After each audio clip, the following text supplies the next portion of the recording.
Hello, today I'm going to walk you through logging in to the OAKS portal.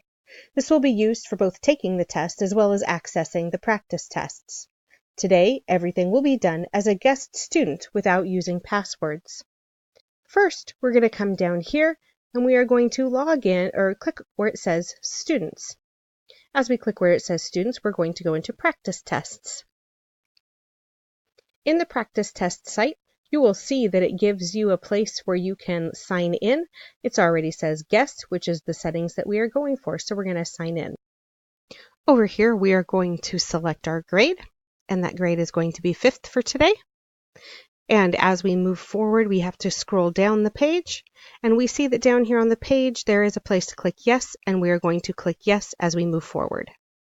From this page, you're going to select which test you're planning on taking. For today, we're going to select the ELA CAT practice test for 5th grade.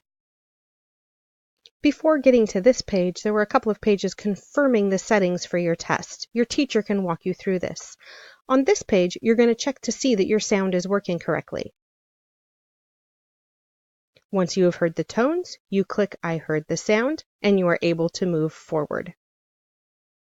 Your teacher will go through with you some of the instructions and the help that are available for you on the practice test as well as the regular test. At this point in time, once you have gone through all of those and you scroll to the bottom, you can begin test now. Thank you.